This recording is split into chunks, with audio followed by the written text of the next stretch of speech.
الحمد لله رب العالمين والصلاة والسلام على سيد المرسلين وخاتم النبيين وعلى آله وأصحابه أجمعين أما بعد أعوذ بالله من الشيطان الرجيم بسم الله الرحمن الرحيم يا أيها الذين آمنوا اتقوا الله حق تقاته ولا تموتن إلا وأنتم مسلمون وقال النبي صلى الله تعالى عليه وآله وسلم كل مولود يولد على الفطرة فأبواه يهودانه أو ينصرانه أو يمجسانه أو كما قال صلى الله عليه وسلم صدق الله العظيم وصدق رسوله النبي الأمي الكريم ونحن على ذلك لمن الشاهدين والشاكرين والحمد لله رب العالمين. قابل احترام حضرت صدر محترم، ہمارے اس قافلہ سفر میں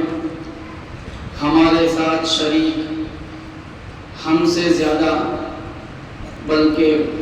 اس گنہگار کے استاذ کی حیثیت رکھنے والے حضرت مفتی محمد زبیر صاحب دامت برکاتہم العالیہ، حضرت حافظ اویس صاحب زید مجدہ، آپ کے اس شہر کی شان اور شہر کے باوقار عالم دین قاضی حضرت مفتی محمد شریف صاحب دامت برکاتہم العالیہ، اسی طریقے سے اس مجلس میں موجود اساتذہ حدیث، اساتذہ ادب اور مختلف مکاتب سے تعلق رکھنے والے ہمارے مدرسین، میرے عزیز دینی اسلامی بھائیوں، ہم لوگ جلسے کے اس مرحلے میں داخل ہو چکے ہیں کہ جلسے میں اتنی دیر اب صرف وہی شخص بیٹھ سکے گا جس کی چادر یہاں ہو یا جس کا کوئی سامان یہاں ہو، اور اس سامان کا وصول کرنا جلسے کے خاتمے پر موقوف ہو۔ خیر، کبھی کبھی ایسا ہوتا ہے کہ پروگرام میں کشش ایسی ہوتی ہے یا پروگرام کا جو منظر ہوتا ہے اس منظر کے بیچ میں ایک مستقبل کی، ایک فیوچر کی جھلک نظر آ رہی ہوتی ہے، تو وہ جھلک آدمی کو اس پروگرام کے اندر جکڑ لیتی ہے۔ تو آپ سب حضرات کا اتنی دیر گزر جانے کے باوجود، اتنا طویل وقت بیت جانے کے باوجود یہاں پر موجود رہنا، یہ اس بات کی نشانی ہے کہ آپ اس ورتمان کے منظر میں، اس کرنٹ ماحول کے اندر آپ اپنے اس علاقے اور اس محلے کے فیوچر کو دیکھ رہے تھے، اس کے مستقبل کو دیکھ رہے تھے اور محسوس کر رہے تھے کہ یہ ہمارے نونہال، یہ ہمارے چھوٹے چھوٹے پیارے پیارے معصوم بچے جو اپنی معصوم زبانوں میں نعت گنگنا رہے تھے، قرآن کریم کی تلاوت پیش کر رہے تھے، مکالمہ پیش کر رہے تھے، اسلامی بنیادی تعلیمات ہمارے سامنے پیش کر رہے تھے، ان میں آپ کسی مفسر کو دیکھ رہے تھے، ان میں آپ کسی محدث کو دیکھ رہے تھے، ان میں آپ کسی فقیہ کو دیکھ رہے تھے، ان میں آپ کسی قاضی شہر کو دیکھ رہے تھے، ان میں آپ کسی ایسے لیڈر کو دیکھ رہے تھے جو آئندہ کل اٹھ کھڑا ہوگا اور قوم کی قسمت کو بدل کے رکھ دے گا، قوم کو زوال سے باہر نکال دے گا اور قوم کو ایک روشن مستقبل کی طرف لے چلے گا اور آئندہ آنے والی نسلوں کو، ان کے وجود کو عزت کے ساتھ اس ملک کے اندر کنفرم کر دے گا۔ آج چکے ان معصوموں کے اندر وہ چہرے دیکھ رہے تھے، وہ کردار دیکھ رہے تھے، اس کردار نے، ان چہروں نے آپ حضرات کو اتنی دیر تک یہاں بیٹھنے پر مجبور کیا۔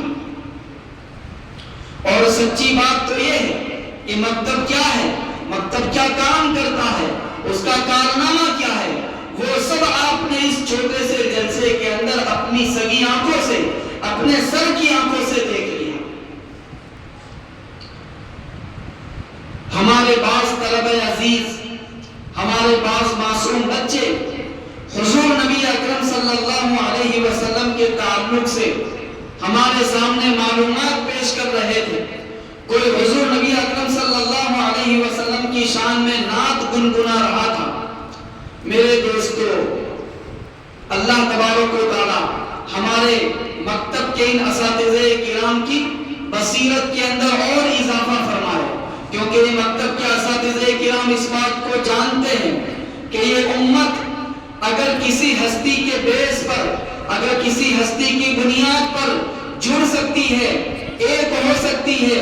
اور جس کی محبت سے بندھی ہوئی لڑی اسے باقی پورے دین اسلام کے ساتھ مربوط رکھ سکتی ہے، کنیکٹڈ رکھ سکتی ہے، جوڑ کر رکھ سکتی ہے، وہ ہستی حضور نبی اکرم صلی اللہ علیہ وسلم کی ہستی ہے۔ اسی لیے کسی نہ کسی بہانے سے حضور نبی اکرم صلی اللہ علیہ وسلم کے تذکرے کو اس مجلس میں بار بار لایا جا رہا تھا۔ آپ صلی اللہ علیہ وسلم کی جو پرسنالٹی ہے اس میں اللہ تبارک و تعالیٰ نے اتنا پھیلاؤ رکھا ہے، اتنی جامعیت رکھی ہے، اتنی گہرائی رکھی ہے کہ حضور نبی اکرم صلی اللہ علیہ وسلم کی زندگی میں، آپ کی سیرت میں 1400 سال پہلے کے انسان کے لیے رہنمائی کا، ہدایت کا، گائیڈنس کا جو سامان تھا، وہی سامان، وہی رہنمائی قیامت تک آنے والے ہر شخص کے لیے پائی جاتی ہے، چاہے وہ دنیا کے کسی خطے سے تعلق رکھتا ہو، وہ کسی قوم میں جنم لے، کسی برادری میں اس نے آنکھیں کھولی ہو، وہ جس زبان کا بولنے والا ہو، لیکن نبی اکرم صلی اللہ علیہ وسلم کی ہستی ان تمام لوگوں کے لیے یکساں طور پر پیرللی ایک آئیڈیل ہے۔ قرآن اعلان کرتا ہے لَقَدْ كَانَ لَكُمْ فِي رَسُولِ اللَّهِ أُسْوَةٌ حَسَنَةٌ، تم سب کے لیے حضور نبی اکرم صلی اللہ علیہ وسلم کی ہستی ایک اسوہ اور آئیڈیل ہے۔ آپ صلی اللہ علیہ وسلم نے اپنی مکی زندگی میں 13 سال ایک ایسے معاشرے میں گزارے، ایک ایسی قوم کے بیچ گزارے جہاں مسلمان مائنورٹی کے اندر زندگی گزار رہے تھے، اور مشرکین مکہ دوسرے مذاہب کے ماننے والے میجورٹی میں، بہومتی کے اندر زندگی گزار رہے تھے۔ حضور نبی اکرم صلی اللہ علیہ وسلم کا وہ دور ان تمام قوموں کے لیے، ان تمام مسلمانوں کے لیے جو کسی بھی ملک میں مائنورٹی کے اندر زندگی گزار رہے ہوں، ان کے لیے ایک آئیڈیل کی حیثیت رکھتا ہے۔ میرے دوستو، جب ہم اس مکی دور کے اوپر نظر ڈالتے ہیں، ہم اس ملک کے اندر مائنورٹی میں زندگی گزار رہے ہیں، تو آپ صلی اللہ علیہ وسلم کی مکی زندگی کو جب ہم آئینہ بنا کر دیکھتے ہیں تو ہمیں محسوس ہوتا ہے کہ حضور نبی اکرم صلی اللہ علیہ وسلم دین توحید کی دعوت لوگوں کے درمیان پیش کرتے ہیں، ایک ایک دل کے اوپر دستک دیتے ہیں، ایک ایک دروازے کے اوپر دستک دیتے ہیں، ہر چھوٹے بڑے کے پاس پہنچتے ہیں، کئی کئی لوگوں کے پاس کئی کئی مرتبہ پہنچتے ہیں، اور آپ صلی اللہ علیہ وسلم کے دامن میں اس مسلسل محنت کے نتیجے میں جو تھوڑا بہت سرمایہ جمع ہوتا ہے، جو تھوڑا بہت اثاثہ جمع ہوتا ہے، جو آپ کے کلمے کو قبول کرتے ہیں، جو آپ کا دم بھرنے لگتے ہیں، حضور نبی اکرم صلی اللہ علیہ وسلم کو جب ایک ایسی چھوٹی سی جماعت میسر آ جاتی ہے، اب ظاہر ہے کہ مخالفت کے ماحول میں آندھیاں چلتی ہے، ویرودھ بھی ہوتا ہے، اختلافات ہوتے ہیں، ڈرایا جاتا ہے، دھمکایا جاتا ہے۔ جس ملک میں آپ زندگی گزار رہے ہیں اس ملک میں مسلمانوں کے کروڑوں میں ہونے کے باوجود جب دین اسلام سے علیحدہ کرنے کے لیے، ڈسکنیکٹ کرنے کے لیے کیا کیا حربے نہیں آزمائے جا رہے ہیں، electronic media, print media, social media, اور اسی طریقے سے پروپیگنڈا کرنے کے اس زمانے کے اندر جتنے بھی ایلیمنٹس ہیں، جتنے بھی آلے ہیں، جتنے بھی اسباب ہیں، وہ سب اختیار کیے جا رہے ہیں۔ تو سوچے کہ یہاں کروڑوں کی تعداد میں مسلمان ہونے کے باوجود یہ آندھی طوفان آیا ہوا ہے، تو اس دور میں مکی زندگی کی اس مختصر سی ایمان والی جماعت کے اوپر آفتوں کے کیا کچھ پہاڑ نہ توڑے گئے ہوں گے۔ لیکن میرے دوستو، نبی اکرم صلی اللہ علیہ وسلم نے اپنے ان ماننے والوں کا ذہن ایسا بنایا تھا، اس سانچے میں ان کو ڈالا تھا ان کی ایسی مینٹالٹی کریٹ کی گئی تھی، ان کی ایسی مانسکتا بنائی گئی تھی کہ بڑے بڑے طوفان گزرے، کہیں بلال کو تپتی ریت کے اوپر لٹایا جاتا ہے، اس کے سینے پر چٹان رکھی جاتی ہے، حضرت سمیہ رضی اللہ تعالیٰ عنہ جیسی بری عورت کو مصیبتوں سے گزارا جاتا ہے، یہاں تک کہ ابو جہل ملعون کے بلچے سے ان کی موت واقع ہوتی ہے۔ وہ اسلام کی سب سے پہلی شہادت ہے۔ میرے دوستو، کیا کچھ موج خون نہیں گزرتی، یہ سب کچھ گوارا کیا جاتا ہے، لیکن اللہ تبارک و تعالیٰ نے اس بات کو پسند نہیں کیا کہ توحید کی جو چنگاری ان کے سینوں کے اندر جلا دی گئی تھی، جو شمع ان کے دلوں کے اندر روشن کر دی گئی تھی، وہ ایک پل کے لیے بجھ جائے، وہ چنگاری ایک آرام کے لیے سرد پڑ جائے، اس کو اللہ تبارک و تعالیٰ نے گوارا نہیں کیا۔ مشرکین مکہ آتے ہیں، حضور نبی اکرم صلی اللہ علیہ وسلم کی خدمت میں عرض کرتے ہیں کہ آؤ آج ہم جھگڑے کو ختم کرتے ہیں۔ جھگڑا کس طرح ختم کیا جائے گا؟ کہا کہ ایسا کر لیتے ہیں کہ ایک سال ہم تمہارے معبود کی عبادت کریں گے اور ایک سال تم ہمارے معبود کی پرستش کرنا۔ یوں کمپرومائز کا ایک فارمولا نبی اکرم صلی اللہ علیہ وسلم کے سامنے پیش کیا جاتا ہے۔ قرآن اترتا ہے، قل یا ایھا الکافرون لا اعبد ما تعبدون، آپ کہہ دیں کہ اے نہ ماننے والوں، میں ان چیزوں کی پرستش نہیں کر سکتا جن کے سامنے تم اپنے ماتھے ٹیک کر انسانیت کو ذلیل کر رہے ہو۔ یہ اعلان آتا ہے، کفار و مشرکین پوچھتے ہیں کہ تمہارا خدا کیسا تھا؟ وہ تو 313 کے پرستار تھے، لیکن خدا کا تعارف کرایا جاتا ہے، ان سے کہیں قل هو اللہ احد، وہ اللہ ایک ہے، اللہ الصمد، وہ بے نیاز ہے۔ سمجھ ایسی ہستی کو کہا جاتا ہے کہ سب کو اس کی ضرورت ہو، اس کو کسی کی حاجت نہ ہو۔ لم یلد ولم یولد، نہ اس نے کسی کو جنا، نہ وہ کسی کی اولاد ہے۔ ولم یکن لہ کفوا احد، اے مشرکین مکہ کان کھول کر سن لو، اس ہستی جیسی کوئی ہستی اس کائنات کے اندر ہو نہیں سکتی۔ هل تعلم لہ سمیہ، کیا تم اس کا کوئی ہم نام جانتے ہو؟ میرے دوستو، عملی طور پر یہ اعلان کر دیا گیا کہ یہ عقیدہ وہ عقیدہ ہے جس کو ہم نے اپنی پوری سمجھ بوجھ کے ساتھ اپنایا ہے، نفع نقصان کا فیصلہ اور اس کا انالیسس کرنے کے بعد ہم نے اپنایا ہے۔ نہ لوہے کی زنجیروں کے ذریعے سے اس ایمان کا سودا کیا جا سکتا ہے اور نہ سونے کی زنجیروں کے ذریعے سے اس ایمان کو چھینا جا سکتا ہے۔ یہ مزاج تھا جو حضور نبی اکرم صلی اللہ علیہ وسلم نے اس دور میں مسلمانوں کا بنایا تھا۔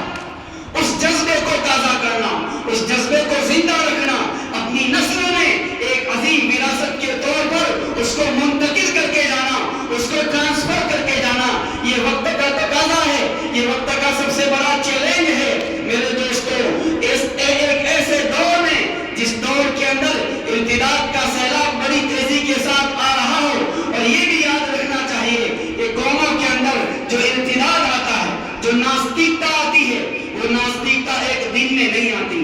ایک مہینے میں نہیں آتی،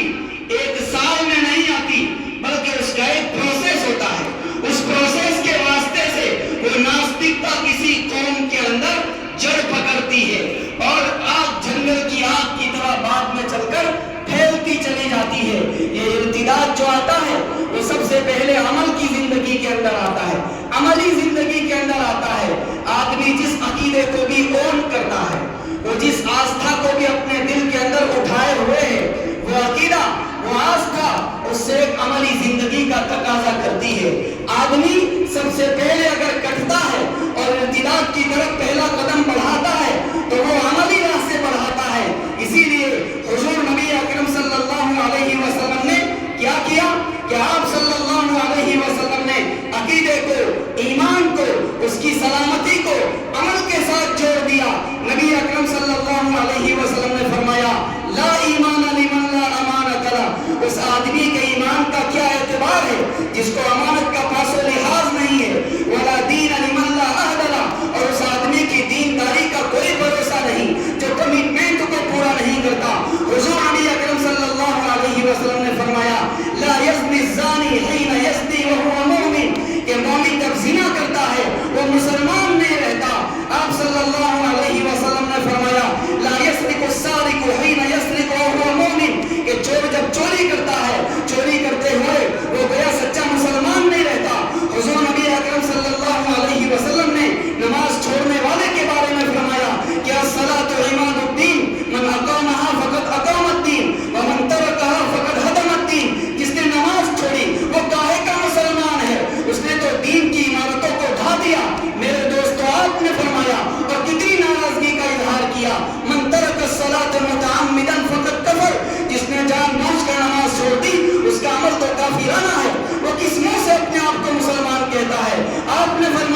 المسلم من سلم المسلمون من لسانه ويده، مسلمان وہ ہے جس کے ہاتھ سے، جس کی زبان سے دوسرے لوگ محفوظ اور سلامت رہے. تو میرے دین نے، میرے عقیدے نے مجھے عمل کا ایک اسٹرکچر عطا کیا ہے، مجھے عملی زندگی کا ایک ڈھانچہ عطا کیا ہے. اگر میں اس ڈھانچے کو فالو کرتا ہوں، اپنی شخصیت کو اس سانچے میں ڈھالتا ہوں، تب جا کر میں پکا مسلمان ہوں، تب جا کر میں سچا مسلمان ہوں. ورنہ میں مسلمان بھی ہوں، میں کسی کی بہن بیٹی پر غلط نگاہ بھی ڈالتا ہوں. میں مسلمان بھی ہوں، میں کسی کی بیوی کے ساتھ نعوذ باللہ اس کی لا علمی کے اندر فون کے اوپر رابطے بھی رکھتا ہوں. میں مسلمان بھی ہوں، اور میری رات کی تنہائیاں اس حال کے اندر گزرتی ہے کہ اس حال میں اپنے والدین کو منہ نہیں دکھا سکتا، اپنے بچوں کو منہ نہیں دکھا سکتا، اپنے بڑوں کو منہ نہیں دکھا سکتا. میں مسلمان بھی ہوں، اور میری زبان سے گندی گالیاں بھی نکلتی ہے. میں مسلمان بھی ہوں، اور میں کسی کی زمین کو ہڑپ بھی کرتا ہوں. میں مسلمان بھی ہوں، اور میں نے اپنی بہنوں کا